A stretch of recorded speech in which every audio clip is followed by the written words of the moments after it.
Saya tak pernah pacaran, sama macam saya. Dan bingung untuk mencari calon istri, sama. Bagaimana ya Ustadz kriteria calon istri yang baik? Tungkahul mar'atu li arba', perempuan dinikahi karena 4. Pertama, limaliha, sukih, kaya, duitnya banyak, wakeh tenang.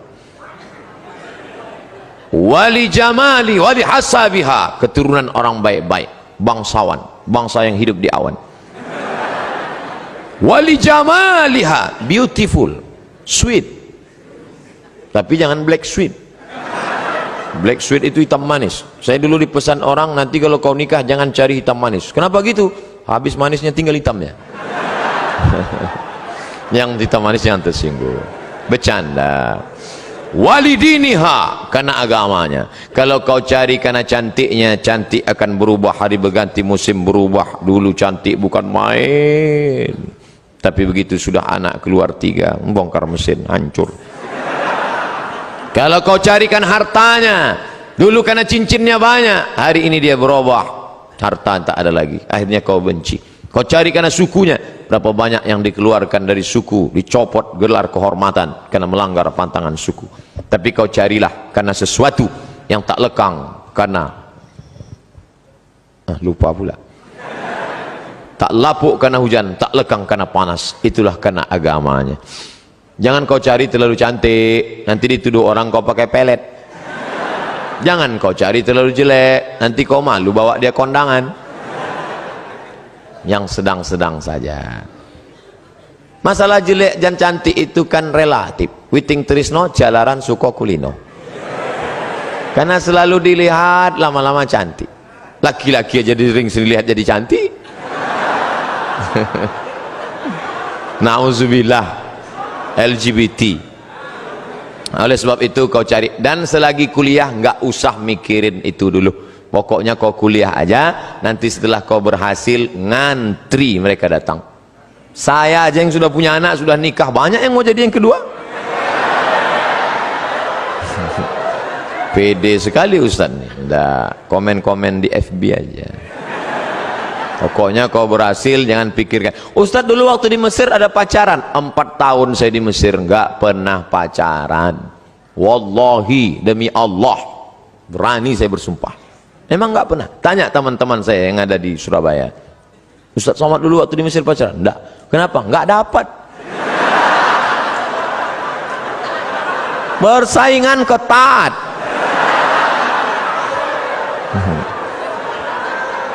Mahasiswa Indonesia 2.400 orang.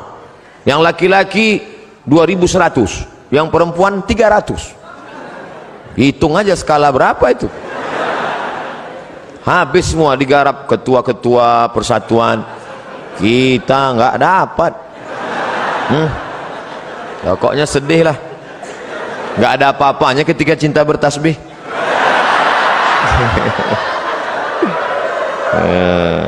Tapi nanti setelah kau berhasil, insya Allah, di mana ada gula, di situ ada semut. Ustadz, cara berdakwah yang baik kepada pemuda yang belum paham syariat Islam itu gimana? Aku tidak mengerti syariat Islam.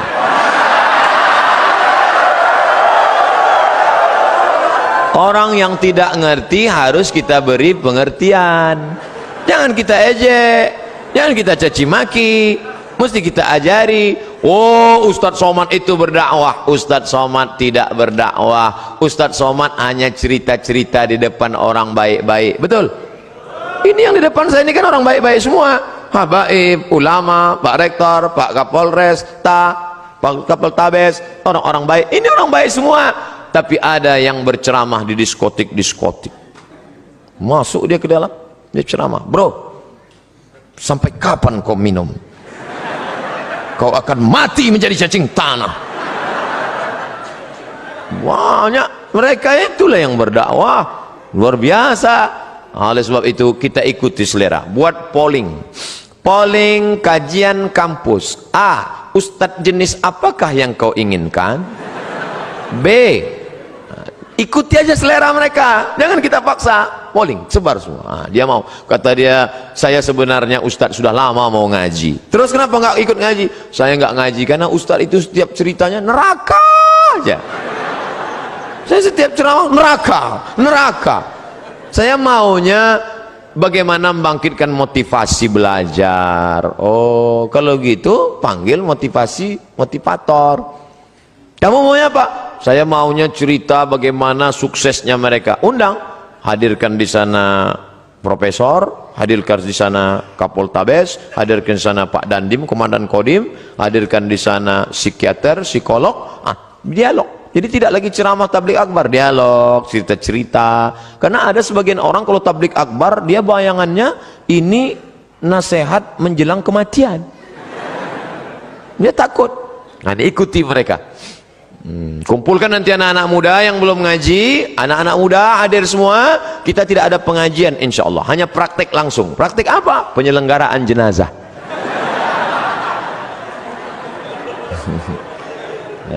Mantap itu.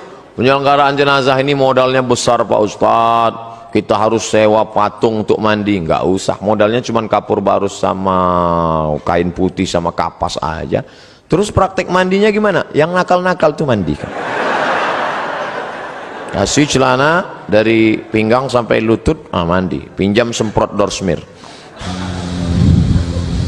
mandikan. Gali tanah, kuburkan. Gulung, setelah gulung, siapa yang bandel-bandel, yang preman-preman, gulung, letakkan dia situ. Yakin saya, menangis. Usolli ala hazihil janazah arba'ah takbiratin fardul kifayah. Allahu Akbar, Al-Fatihah, Allahu Akbar, salawat, Allahu Akbar, Allahumma firlahu warhamhu wa'afihi wa'afu anhu. Udah, tangan dia kan gini, timbun, baru dia tahu rasanya mati. Wah, gladinya aja gitu kata dia, apalagi seriusnya nanti. Insya Allah banyak yang berubah. Sekarang banyak penyelenggaraan jenazah, yang ikut orang tua. Kalau ada penyelenggaraan jenazah di masjid, orang tua nggak usah ikut, karena dia yang mau dimandikan nanti. Yang ikut itu yang anak-anak muda aja. Nih, jadi buat nanti anak-anak muda, khusus kajian pemuda Islam. Mohon nasihat Ustadz untuk para aktivis kampus yang ketika azan masih tetap rapat. Mana yang lebih baik, menghentikan rapat kemudian sholat atau menunda sholat untuk menyelesaikan rapat? Saya lebih baik meninggalkan jabatan saya daripada meninggalkan panggilan yang lebih utama, panggilan Allah Subhanahu wa Ta'ala. Itu pidato Kapolda Sulawesi Selatan. Bintang di sini, pakai pistol. Pidato dia, lebih baik, ini panggilan yang paling utama, panggilan Allah SWT. Saya ketemu langsung, luar biasa itu manusia unik yang perlu dibudidayakan. Jarang-jarang orang seperti ini. Kalau ada orang seperti ini, kita doakan, Allahumma katsir amsalahu, jadikan orang seperti ini banyak di atas muka bumi ini ya Allah. Jadi Pak Ustadz, ikutlah Pak Kapolda tuh. Saya tidak tahu tata cara sholat, wudhu dan lain-lain. Wudhu dulu baru sholat. Mengikuti mazhab siapa? Saya hanya mengikuti apa yang telah diajarkan oleh orang tua saya. Kata Syekh Yusuf Al-Qaradawi, mazhabul am, mazhab man yuftih. Orang awam itu mazhabnya ngikut gurunya. Kalau ngikut saya, pasti ikut mazhab Syafi'i, karena saya pakai mazhab Syafi'i. Kalau ngikut Abi Kiai Haji Ihya Ulumuddin, pasti ikut mazhab Syafi'i, karena beliau bermazhab Syafi'i. Kalau ikut Muhammadiyah Pak Ustadz, majelis tarjih. Muhammadiyah punya majelis namanya tarjih, kadang mentarjihkan mazhab Hanafi, kadang mentarjihkan mazhab Maliki.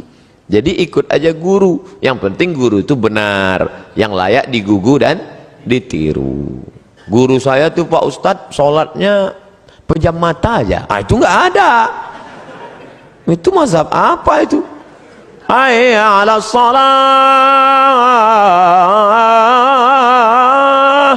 pejam mata aja, habis itu sudah. Wah, itu nggak benar. Carilah guru yang benar. Alaikum bisunnati, yang mengikuti sunnah Nabi Muhammad sallallahu alaihi wasallam.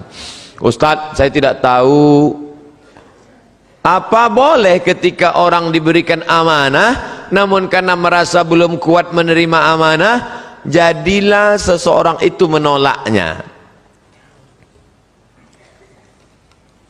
Ada yang meminta amanah kepada Nabi, namanya Abu Dzar Al-Ghifari. Istamilni ya Rasulullah, angkatlah aku jadi amil ya Rasulullah. Apa kata Nabi? Innaka la dhaif, engkau orangnya lemah, sedangkan amanah ini kuat. Orang yang layak menerima amanah sifatnya dua, sudah dibacakan oleh Pak Rektor. Inna khaira man ista'jartal qawiyyul amin. Yang layak orang yang kuat dan amanah. Ada orangnya kuat tapi tidak amanah, ada orangnya amanah tapi tidak kuat. Yang lebih parah, sudahlah tidak kuat tak pula amanah. Letoy, loyo, lesu, pembohong, penipu.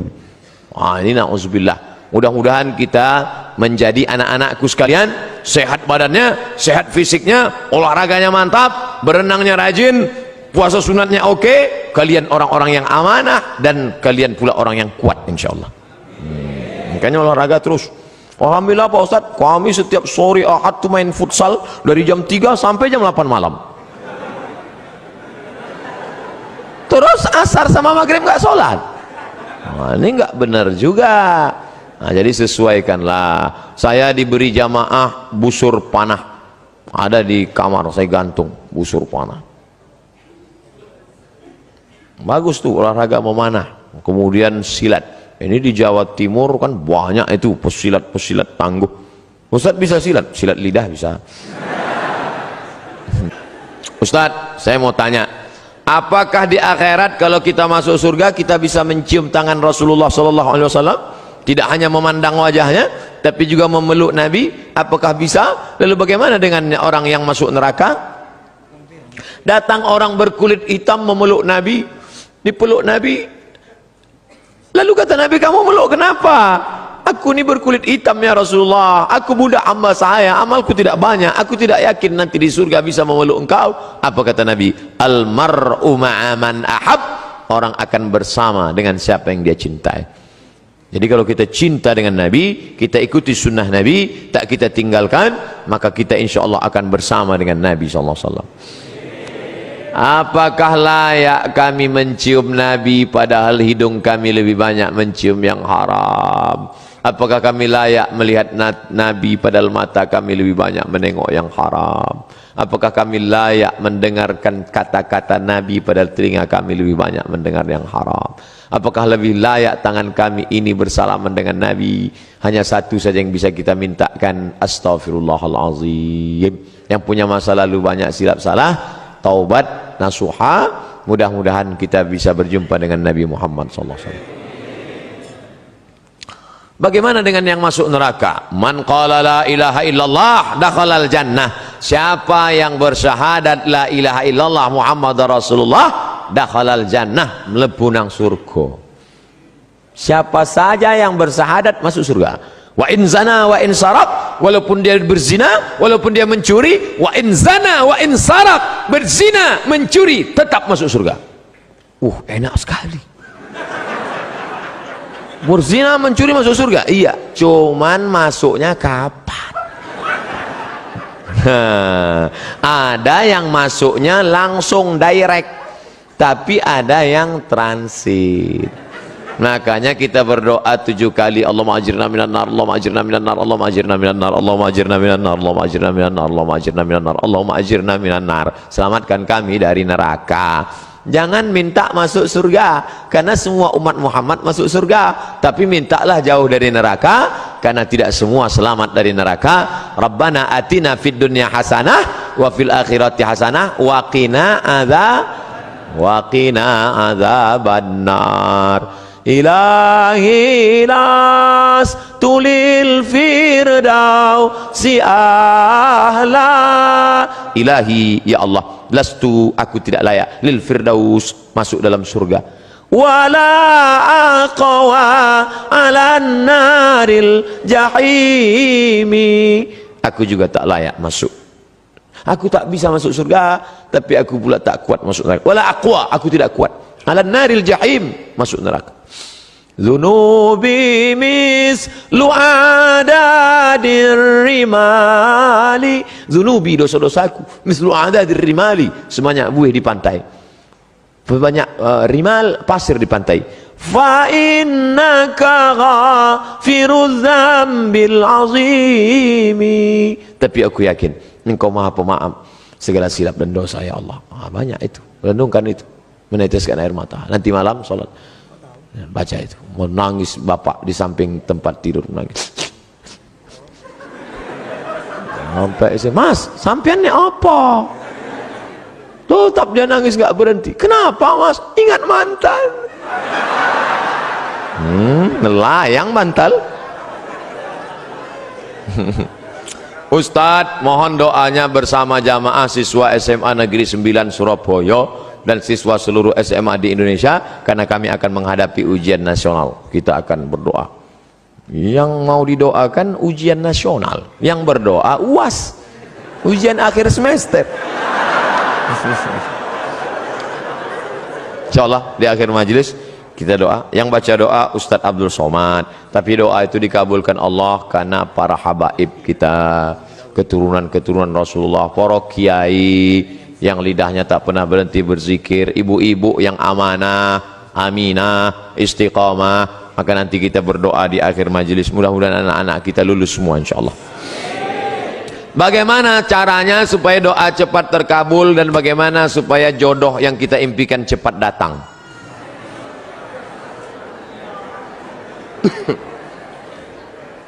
Tidak ada doa yang tidak dikabulkan Allah. Semua doa dikabulkan Allah. Orang yang merasa doanya tidak dikabulkan Allah, dia sudah suudzon pada Allah. Pertama, ada yang doa itu cash and carry, langsung.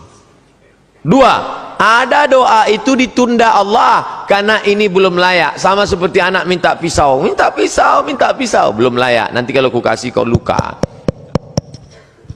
Ini orang belum layak dikasih mobil. Nanti kalau dikasih mobil malah nggak sholat. Dulu waktu masih pakai motor sholat, habis dikasih mobil, sholatnya Idul Fitri sama Idul Adha. Ilmunya belum sampai. Yang ketiga, ada orang-orang yang rezekinya ditahan Allah, nanti akan diberikan di surga. Mala a'yunun ra'at, belum pernah dilihat mata, wala udhunun sami'at, belum pernah didengar telinga, wala takhatara ala qalbi bashar, belum pernah terlintas di hati manusia. Jadi doa kita itu tetap saja doa. Ini sekarang banyak anak-anak muda nggak mau sholat, nggak mau berdoa. Assalamualaikum warahmatullahi wabarakatuh. Assalamualaikum warahmatullahi wabarakatuh. Oh, ditanya, sampean orang dungo, kamu kok nggak berdoa? Oh, yang lama aja belum dikabulkan. Ngapain nambah yang baru loh? Doa. Orang yang nggak mau berdoa itu sombong, maka doa. Ustadz, boleh nggak kalau saya doa saya sebutkan orangnya? Ya boleh. Ya Allah, itu ada ketua BEM, orangnya ganteng banget ya. Rasanya kalau punya suami seperti dia, so sweet. Boleh, apa nggak boleh? Tolonglah kirimkan angin cinta ke hatinya. Tapi kalau dia tidak menerima, kirimkan angin puting beliung sekalian. Mati. Jangan, nggak boleh doa yang nggak baik. Andai dia tidak bersudi berterima, maka berilah yang lebih baik daripada dia insyaallah. Maka kita minta pada Allah bukan yang kita mau, tapi yang dikehendaki Allah subhanahu wa ta'ala. Makanya bapak-bapak kadang kalau dia nikah, istrinya biasa-biasa aja. Pas ditanya sama orang, Pak, istri bapak? Iya. Bapak ganteng kok bisa yang gitu? Itu yang paling indah menurut Allah. Itu artinya gagal dengan yang ayat itu. Aku tidak melihat engkau, yang kulihat adalah orang yang sudah mengirimkan engkau. Datang utusan presiden, kita tidak lihat dia, yang kita lihat yang mengutusnya. Ada 3 orang diberi pena, yang satu dikasih pena, yang satu dikasih pena, 3 orang, tapi responnya beda. Yang satu berkata, cuman dikasih pena sama Pak Gubernur, ya jadilah daripada nggak ada pena. Yang satu marah-marah, masa cuman ngasih pena, kasih kayak Harley Davidson. Yang satu lagi, aku tidak melihat bendanya, tapi yang kulihat adalah siapa yang memberikannya. Sehingga setiap aku menulis, orang akan bertanya, apa yang kau tulis? Tulisannya biasa, tapi pena ini pemberian sang raja. Nah, nanti begitu kau berdapat, walaupun dia biasa aja, itu siapa? Dia yang sudah dikirimkan Allah Subhanahu wa taala. Begitu. Nah, nanti bapak, ibu pulang besok kalau ada yang nanya, itu istrimu? Iya. Kok begitu bentuknya? Dia dikirimkan Allah Subhanahu wa taala.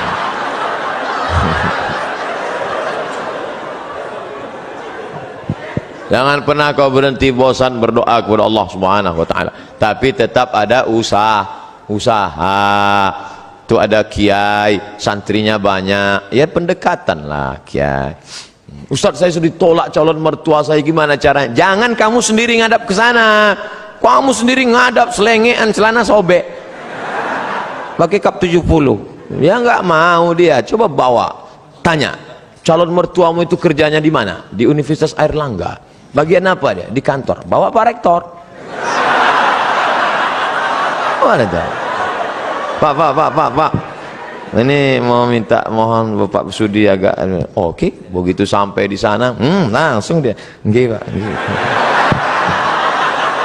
Apalagi sampai Pak Rektor, iki mahasiswa wapi tenan iki. Masya Allah, langsung Insya Allah. Jangan bawa saya. Kalau saya bawa nanti yang diterima saya. Dukung terus channel Hijrah Reaksi. Bercanda.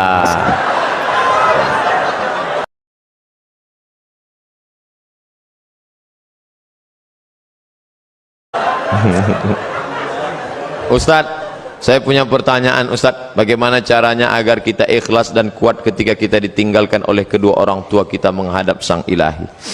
Ketika meninggal Nabi Muhammad sallallahu alaihi wasallam, respon sahabat macam-macam. Umar mencabut pedang, man qala inna Muhammadan qad mata fa atrib unuqahu. Siapa yang mengatakan Muhammad sudah mati, ku pancung kepalanya. Siapa yang berani mengatakan Muhammad mati, ku pancung kepalanya. Akhirnya datang Abu Bakar Siddiq membacakan ayat, wa ma Muhammadun illa rasul. Muhammad bukan Tuhan, dia hanya seorang rasul. Qad khalat min qablihi rusul. Sebelumnya sudah ada rasul-rasul tapi meninggal dunia. Afa immata, kalau dia meninggal, au qutila, atau dibunuh orang, inqalabatum ala aqabikum, apakah kamu akan berbalik kepada agama kamu yang lama? Wa may yanqalib ala aqibaihi, siapa yang murtad meninggalkan agama ini, falan yadurrallaha syai'a, Allah tidak rugi oleh sedikit pun. Wa sayajzillahu syakirin, Allah tetap akan memberikan balasan pada orang yang bersyukur. Jatuh pedang Umar bin Khattab. Orang setingkat Umar saja pun tetap bisa lupa ayat. Hari ini Abdul Somad yang menasihati, sabar ya, tapi ketika musibah itu datang, as-sabru inda sadmatil ula, sabar itu datang pada pukulan yang pertama, maka balikkan pada Allah. Ini ujian, sabar. Ayah kita meninggal, ibu kita meninggal, sabar. Memang berat, terasa lembut lunak tanah itu dipijak, terasa gempa bumi, tapi datang kawan-kawan menyabarkan. Alladzina idza asabathum musibah qalu inna lillahi wa inna ilaihi raji'un. Ini bukan punya kita, ini punya Allah. Allah ambil, dia lebih sayang. Allah hanya ingin melihat kau sabar. Nabi Muhammad anak yatim, Imam Syafi'i anak yatim, ulama-ulama kita anak yatim. Jangan sedih menjadi yatim, karena Allah ingin memuliakanmu. Kamu sama dengan Nabi Muhammad sallallahu alaihi wasallam. Fa ammal yatima fala taqhar, jangan kau hardi. Nah, jadi sabar. Makanya banyak kita lihat suami-suami yang ketika istrinya meninggal sabar dia. Tak ada dia menangis. Setetes pun air matanya tak ada menangis. Bapak enggak sedih, Pak? Itu pinjaman dari Allah, Pak Ustaz. Sampai akhirnya Allah mengambil. Apa yang mesti saya sedihkan? Ustaz nih kalau cerita selalu enggak enak aja. Oke, kita balik. Sekarang kita balik, suami yang meninggal. Ibu tuh enggak nangis. Banyak orang heran, ibu enggak nangis. Enggak, Pak Ustaz. Kenapa? Udah lama aku tunggu.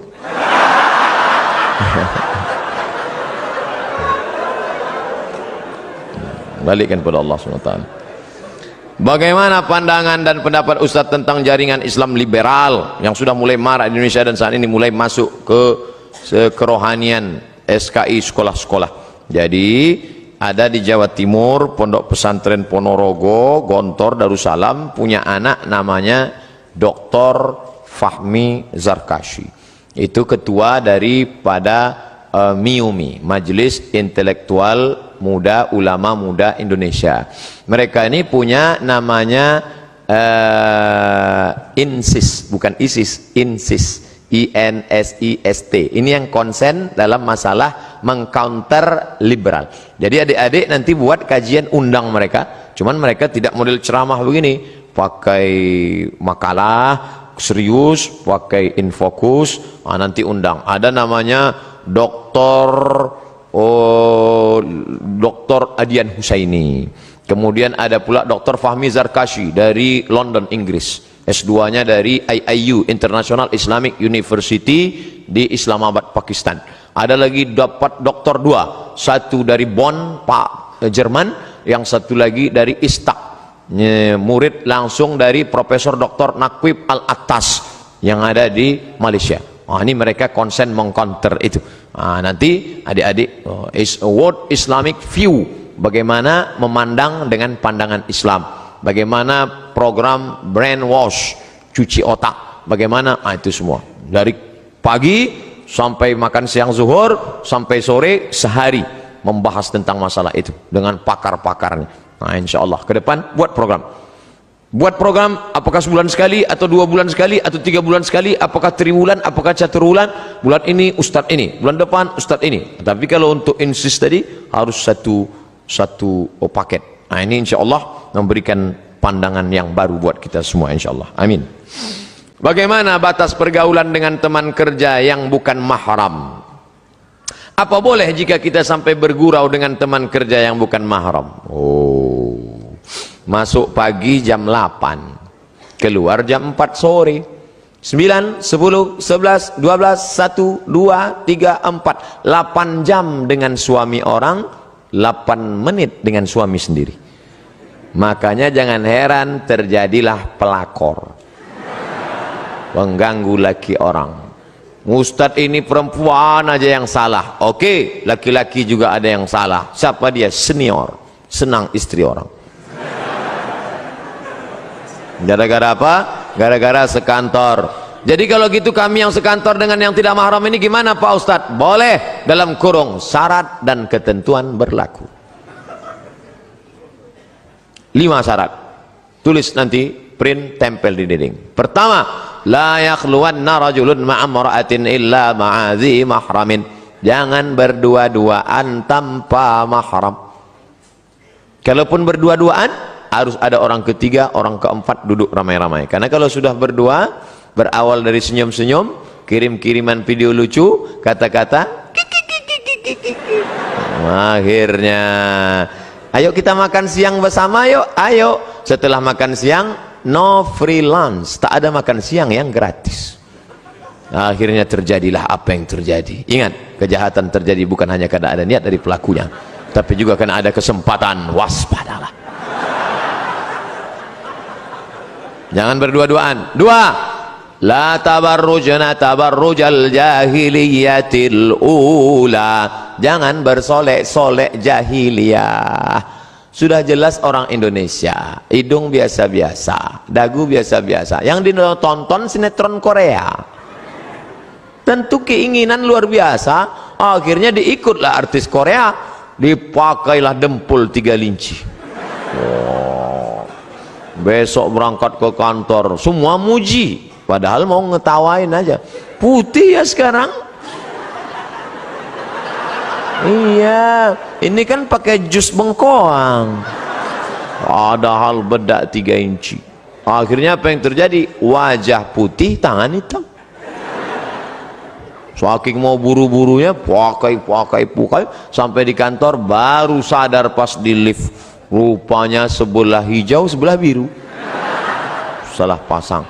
Jangan bersolek jahiliyah. Yang ketiga, la yadribna bi arjulihinna. Jangan memukulkan kaki ke lantai karena kakinya dibeli gelang, kaki gemerincing, akhirnya batang kerincing. Kalau saya sedang ceramah lewat dia, nggak ada satupun yang melihat saya, semua ngelihat dia. 4, La takhda'na bil qaul, jangan bersuara mendayu-dayu, mendesah-desah. Biasa aja bersuara, jangan sampai mendayu walaupun sekantor sama dia. Gimana laporan Sufyan? Iya Pak, siapa? Iya, siapa? Mana kertasnya kawan? Sebentar ya Pak. Oh. Di HP pun jangan. Di HP itu banyak perselingkuhan gara-gara itu. Assalamualaikum. Waalaikumsalam. Di mana ini? Universitas Airlangga Surabaya. Ya, kok ibu seram sekali? Ya, salah sambung. Matikan. Gitu. Yang lemah gemulai. Karena ada laki-laki, la takhda'na bil qaul, jangan kau bersuara mendayu-dayu, mendesah-desah. Kenapa? Yatma'allazi fi qalbihi marad. Ada laki-laki yang dalam hatinya penyakit, kalau didengarnya suara mendesah dia langsung error.